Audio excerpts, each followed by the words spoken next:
2023 August 21 കാണാതായതാണ് മാമി എന്ന മുഹമ്മദ് ആട്ടൂരിനെ.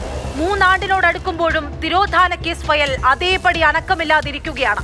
കോഴിക്കോട്ടെ പ്രമുഖ റിയൽ എസ്റ്റേറ്റ് വ്യവസായി മാമി തിരോധാന കേസിൽ മുഖ്യമന്ത്രിയെയും ആഭ്യന്തരമന്ത്രിയെയും സമീപിക്കാൻ ഒരുങ്ങുകയാണ് കുടുംബം.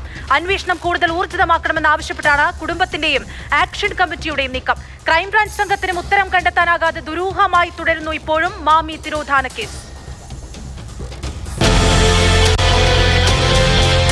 കോഴിക്കോട്ടെ പ്രമുഖ റിയൽ എസ്റ്റേറ്റ് വ്യാപാരിയായിരുന്നു മാമി എന്ന പേരിൽ അറിയപ്പെടുന്ന മുഹമ്മദ് ആട്ടൂർ. കോടിക്കണക്കിന് രൂപയുടെ ഭൂമി ഇടപാടുകൾ നടത്തിയിരുന്ന വ്യക്തി. രാജ്യത്തിനകത്തും വിദേശത്തും വൻ ബന്ധമുള്ളയാൾ.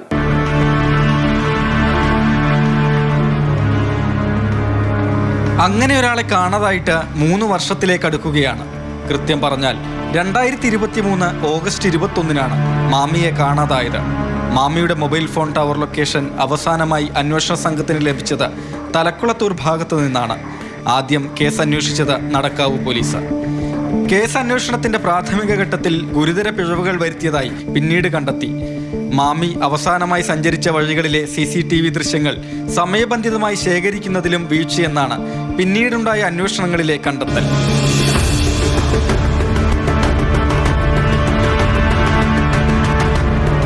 ഇടതുബന്ധം അവസാനിപ്പിച്ച PV അൻവറിന്റെ ഇടപെടലുകളിലൂടെയാണ് കേസിന് മറ്റൊരു മാനം കൈവന്നത്. CBI അന്വേഷണം വേണമെന്ന ആവശ്യവുമായി കുടുംബം രംഗത്തു വന്നു. കേസ് അന്വേഷണം ക്രൈംബ്രാഞ്ചിന് സർക്കാർ കൈമാറി. 2024 സെപ്റ്റംബറിലാണ് മാമിയെ കണ്ടെത്താനുള്ള അന്വേഷണം ക്രൈംബ്രാഞ്ച് ആരംഭിച്ചത്. കൂടുതൽ പേരിൽ നിന്ന് അന്വേഷണ സംഘം വിശദമൊഴിയെടുത്തു. കണ്ടവരെ വീണ്ടും വീണ്ടും കണ്ടു. ക്രൈംബ്രാഞ്ച് ചോദ്യം ചെയ്ത് വിട്ടയച്ച മാമിയുടെ ഡ്രൈവർ രജിത് കുമാറിനെയും ഭാര്യയും കാണാതായത് ദുരൂഹത വർദ്ധിപ്പിച്ചിരുന്നു. ഇരുവരെയും പിന്നീട് ഗുരുവായൂരിൽ വെച്ച് കണ്ടെത്തി. അന്വേഷണത്തിന്റെ പേരിൽ നിരന്തര സമ്മർദ്ദവും പീഡനവും നേരിട്ടുവെന്നാണ് ഇരുവരും പറഞ്ഞത്. അന്വേഷണത്തിന് പല മാർഗങ്ങളിലൂടെ സഞ്ചരിച്ചിട്ടും മാമി എവിടെ, എങ്ങോട്ട് പോയി എന്ന ചോദ്യത്തിന് ഉത്തരം കണ്ടെത്താൻ, അല്ലെങ്കിൽ ഉത്തരത്തിലേക്കുള്ള വഴി തുറക്കുന്ന സൂചനകളിലേക്കെത്താൻ ക്രൈംബ്രാഞ്ചിന് കഴിഞ്ഞിട്ടില്ല. ഈ സാഹചര്യത്തിലാണ് മാമിയുടെ കുടുംബവും ആക്ഷൻ കമ്മിറ്റിയും ക്രൈംബ്രാഞ്ച് ഉദ്യോഗസ്ഥരെ കണ്ടത്. അവരെ മാക്സിമം അവർ അന്വേഷിച്ചിട്ടുണ്ടായിരുന്നു. പക്ഷെ നമുക്കിതുവരെ റിസൾട്ടൊന്നും കിട്ടിയിട്ടില്ല. അവർ നല്ലോണം വർക്ക് ചെയ്തിട്ടുണ്ട്. അപ്പം ഇനി പുതിയ IG വന്നിട്ടുണ്ട്. അപ്പം നമുക്ക് അതിലൊരു വിശ്വാസമുണ്ട്. അപ്പം അവരെ നല്ലോണം മോണിറ്റർ ചെയ്തിട്ട്, മീൻസ് അവരെ ഇതുവരെ മോണിറ്റർ ചെയ്യാൻ മുന്നത്തെ ഒരു IG ഉണ്ടായിരുന്നു. അവർ പോയി ഇപ്പോൾ പുതിയൊരു IG ആണ് വന്നത്. അപ്പോൾ അവർ നല്ല സിൻസിയർ ആയിട്ടുള്ള ഉദ്യോഗസ്ഥയാണ്. നമുക്ക് നല്ല വിശ്വാസമുണ്ട്. ഇനി ബെറ്റർ ആയിട്ട് ഇനി അങ്ങോട്ടേക്ക് നടക്കുന്നതാണ് വിശ്വസിക്കുന്നത്. ഇടപെടൽ ആവശ്യപ്പെട്ട് മുഖ്യമന്ത്രിയെയും ആഭ്യന്തരമന്ത്രിയെയും കാണാനാണ് നീക്കം.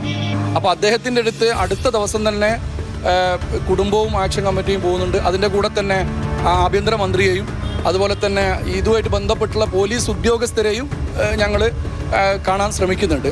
അന്വേഷണം വഴിതെറ്റിക്കാൻ ചില ആളുകൾ ബോധപൂർവം ശ്രമം നടത്തുന്നുവെന്നും ആരോപിക്കുന്നു മാമിയുടെ കുടുംബവും ആക്ഷൻ കമ്മിറ്റി.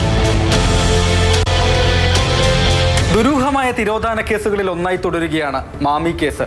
അന്വേഷണ സംഘം എത്ര തലപുകച്ചിട്ടും മുന്നോട്ട് തുറക്കാത്ത പാതകൾ. മാമി എവിടെയെന്ന ചോദ്യം ബാക്കി. മാതൃഭൂമി ന്യൂസ്, കോഴിക്കോട്.